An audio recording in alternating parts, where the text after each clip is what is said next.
এ গাদা আজান দিছে নামাজ পড়ে যা টাইম হয়ে গেছে যা যাই নামাজ পড়ি গা টাইম হয়ে গেছে এ এ নামাজের টাইম পার হয়ে গেছে থাক গিয়া আজকে যাম না গেম আর একটু খেলি বাবা এনে কি করো? এনে গেম খেলি না বাবা গেম খেলা যাবো না, নামাজের টাইম আছে, যাও নামাজ পড়ে আসো। নামাজের টাইম শেষ হয়ে গেছে এখন গেলে জামাত পামন না এই জন্য এখন গেম খেলতেছি না না বাবা, তুমি একলাই নামাজ পড়বা বুঝছো, প্রয়োজনে একলাই নামাজ পড়বা, তাও তুমি এখন নামাজ দেবে। নামাজ হচ্ছে বেসতে যাবে, তুমি জানো না? যাও নামাজে যাও, ওটো।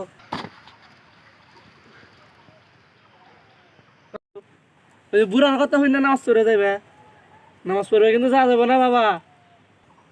এই তুই কি কইলি? এ তুই নিস পেলেছা তো হাতে কথা কইতাছি না, কথা কইতাছি ও হাতে, চুপ করে থাক, একটু কথা কবি না। তুই যে ফোন দেখতেছাস, তুই একটু মজা পাইতেছাস, নামাজ পড়লে কি তুই তোর মজা আসব? তুই ফোনই দেখবি, নামাজ পড়ে যা হারবি না। আরে বাবা ওর কথা শুনো না, এখন নামাজ কালাম পড়লি পরে তুমি শান্তি পাইবা বুঝছো বাবা। আর আমার কথা এটা হই না, ভাই ভাই বিবেচনায় তুমি দেখো না।